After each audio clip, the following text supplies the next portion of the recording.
we know about the disadvantages of plastic. అమ్మ బజార్కి వెళ్తున్నాను సంజీవు. ఇదిగో తీసుకో. ఏం కావాలమ్మా? కేజీ చక్కెర, కేజీ చింతపండు, కేజీ బెల్లం ఇచ్చే ఎక్కువ.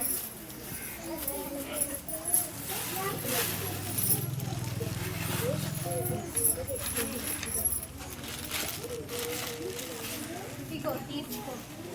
టిఫిన్ ఏం తేవాలమ్మా? ఇడ్లీ, వడ, దోశ. ఎలా తేవాలమ్మా? ప్లాస్టిక్ కవర్లో ప్యాక్ చేసిస్తాడు. మరి టీ ఎలా తేవాలి? అయ్యో బాబుకి ఏం తెలియదు, వాడు ప్యాక్ చేసిస్తాడు పో. ఉండాలమ్మా. ఇడ్లీ, దోశ, వడ, టీ ఇచ్చేసే.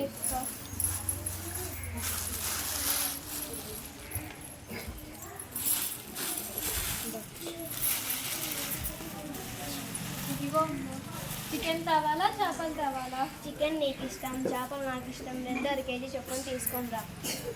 చుట్టాలు వస్తున్నారు, స్వీట్ హాట్ తీసుకొని తీసుకొని రా. వాణి విసుక్కోకు కానీ ప్లాస్టిక్ బాటిల్లో తీసుకోండి.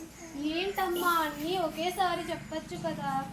పాల ప్యాకెట్, 1 పొడి ప్లాస్టిక్ గ్లాసులు తీసుకొని రామ్మా. పాల ప్యాకెట్, 1 పొడి గ్లాసు ఇచ్చేసేయండి అక్క.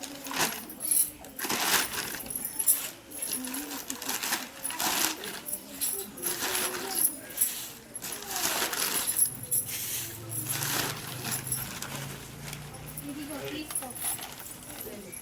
అన్నీ బయట పడేస్తాకు.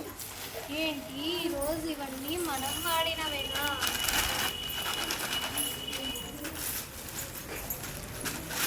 ఒక్క మన ఇంట్లోనే ఇన్ని ప్లాస్టిక్ కవర్లు అయితే ఒక ఊరు, ఒక గ్రామం, ఒక మండలం, ఒక జిల్లా, ఒక రాష్ట్రం, దేశం, ప్రపంచం కోరినైనా అంతా ప్లాస్టిక్ మయం ఏమవుతుందో. నా అవుతుంది. ఎవరు నువ్వు? ఎక్కడి నుంచి వచ్చావు? నేనే రాలేదు, నువ్వే రప్పించావు. రమ్మన్నా వచ్చా, కనబడట్లే. భూతం, ప్లాస్టిక్ భూతం. మామూలు దయ్యాలు భూతాలు ఏం చేయలేవు. నువ్వెంత చెప్పేసి 2 నిమ్మకాయలు తీసి పడేస్తే సరి. మామూలు దయ్యాలు భూతాలు లేవు కాబట్టి ఏమి చేయలేవు. నేను మీరు సృష్టించిన భూతాన్ని, మిమ్మల్ని తినేస్తా.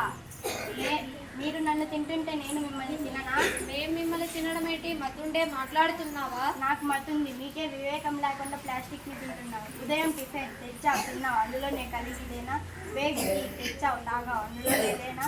విక్టరీ, ఫ్రిష్, వాటర్ ప్యాకెట్స్ ఇలా ప్రతిదీ తెచ్చి తిని మీ కడుపులో సగం ప్లాస్టిక్ని నింపుతున్నారు. మీరు తెచ్చి తిని జడేసిన ప్లాస్టిక్ కావాల్సిన ఆవులు, గేదెలు, బర్రెలు తిని వాటి పాల ద్వారా, ఆహార పదార్థాల ద్వారా మళ్ళీ మీలోకే చేరుతున్నాయి. అందుకే నా చాలా టేస్టీగా ఉంటుంది. ఈ మొహం ఇలా ప్లాస్టిక్ని తినడం వల్ల మీ కడుపులో అనేక జబ్బులను కలగజేస్తాయి, క్యాన్సర్ను కలగజేస్తాయి. అంటే మా జబ్బులకి కారణం నువ్వే అన్నమాట. నిన్ను కాల్ చేస్తా. నన్ను కాల్ చేస్తే గాలిలో కలిసి గ్యాస్ మిషన్ విశ్వాయుగా మారి మళ్ళీ మీ ఊపిరితిత్తుల్లోకి చేరి మళ్ళీ మిమ్మల్ని కబలిస్తా. నిన్ను పాతేస్తా. నన్ను పాతేస్తే భూమిలో కలవడానికి 1000 సంవత్సరాలు పడుతుంది. నిన్ను గోదావరిలో కలిపేస్తా. నన్ను గోదావరిలో కలిపేస్తే నీటి ద్వారా, నీటిలోని జంతువుల ద్వారా బయోమాగ్నిఫికేషన్ చెంది మళ్ళీ మీలోకే చేరి క్యాన్సర్ను కలగజేస్తా. నాయనా, ఇప్పుడు ఏం చెయ్యాలరా? ఏం చెయ్యాలో కాదు, ఏం చెయ్యకూడదో తెలుసుకో. అదేంటి? అది అంటే మీ వరకు ప్లాస్టిక్కి దూరంగా ఉంది, ప్లాస్టిక్ని నిషేధించు. నువ్వు సంతోషంగా బ్రతుకు, నీ తరాన్ని బ్రతికించు. ఈ అందమైన భూమి పైన సృష్టి జీవరాశులను బ్రతికించు. ప్రకృతిని కాపాడు, అదే నిన్ను కాపాడు. నన్ను క్షమించండి. ఏం కావాలో కోరుకోనైనా మళ్ళీ నువ్వు కనపడకుండా ఈ ప్లాస్టిక్ వాడకాన్ని తగ్గించేటట్లు జ్ఞానాన్ని ఇవ్వండి. తాస్తూ. ఇదిగో తీసుకో. ఏంటిది? గొడ్డ సంచి. నేటి నుండి మార్కెట్కి వెళ్ళేటప్పుడు వచ్చేటప్పుడు దీన్ని నీ వెంట పెట్టుకు వెళ్ళు. ప్లాస్టిక్ని నిషేధించు. ఈ గుడ్డ సంచిని నీ శ్రేయోభిలాషులకు బహుమతిగా ఇప్పిస్తూ ఉండు. సర్వే జన సుఖినో భవంతు. సర్వే జన సుఖినో భవంతు.